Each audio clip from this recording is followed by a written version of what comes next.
نحمدہ ونصلی ونسلم علی رسولہ الکریم اما بعد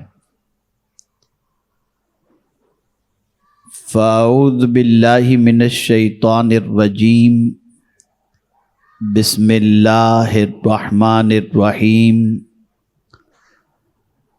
افحسبتم انما خلقناکم عبثا وَأَنَّكُمْ إِلَيْنَا لَا تُرْجَعُونَ صدق اللہ العظیم۔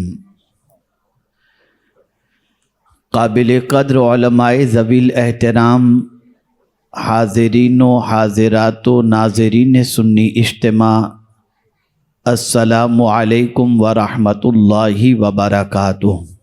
میرے پیارے آقا صلی اللہ تعالی علیہ وسلم کے پیارے دیوانوں، جس آیہ کریمہ کی تلاوت کا میں نے شرف حاصل کیا،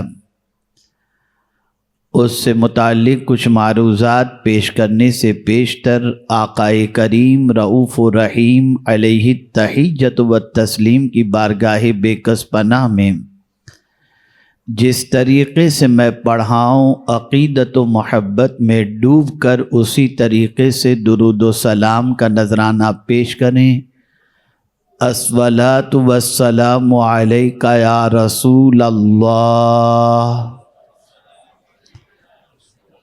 الصلاۃ والسلام علیک یا حبیب اللہ، الصلاۃ والسلام علیک یا نبی اللہ، الصلاۃ والسلام علیک یا نور اللہ،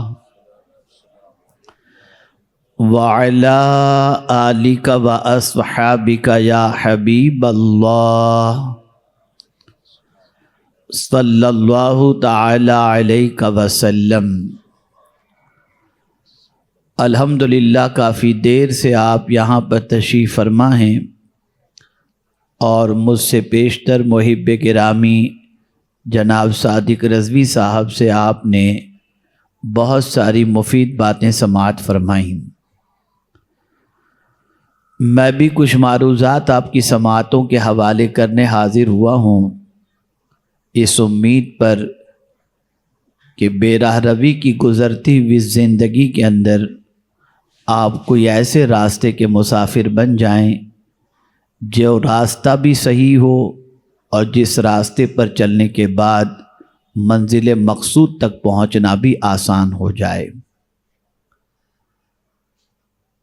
میں جانتا ہوں کہ وقت بہت مختصر ہے اور اس مختصر سے وقت میں ذہن کی صفائی اور اس مختصر سے وقت میں معافی ضمیر کو پیش کرنا نہایت ہی مشکل ہے، لیکن پھر بھی میں کوشش کروں گا کہ آج جو عنوان ہے اس عنوان سے متعلق کچھ ضروری باتیں آپ کی سماعتوں کے حوالے کر دوں، لیکن میں چاہوں گا کہ پوری توجہ اور انہماک کے ساتھ آپ گفتگو کو سماعت فرمائیں، اس لیے کہ عمومی طور پر دینی محفلوں میں شیطان توجہ کو بانٹنا چاہتا ہے کہ آپ کی توجہ ہٹ جائے، آپ ادھر ادھر دیکھنے میں لگ جائیں، کوئی آنے جانے والا پریشان کرے اور بات باؤنسر ہو جائے تاکہ آنے کا مقصد ختم ہو جائے۔ یہاں پر یہ انمول ایسوسی ایشن کی جانب سے منعقدہ خاص طور پر ہمارے وہ بھائی جن کا تعلق بنگال کی سرزمین سے ہے، ان کے ایسوسی ایشن کی جانب سے یہ منعقدہ سالانہ جلسہ ہے جس میں آپ اور ہم سب اس وقت حاضر ہیں۔ میرے پیارے آقا صلی اللہ تعالی علیہ وسلم کے پیارے دیوانوں، بڑی قربانیوں کے بعد آپ اس سرزمین پر تشریف لائے، ممبئی کی سرزمین پر اپنا وطن چھوڑا، اپنا بچپنا قربان کیا اور یہاں آنے کے بعد اپنے علاقے کو چھوڑ کر بچپنے میں اس شہر میں آپ نے کسی مقصد کے تحت قدم رکھا، ایک بڑا سفر کر کے آپ نے اپنا بچپنا قربان کر کے اس زمین پر آپ تشریف لائے۔ آپ نے مزدوری سے آغاز کیا ہوگا،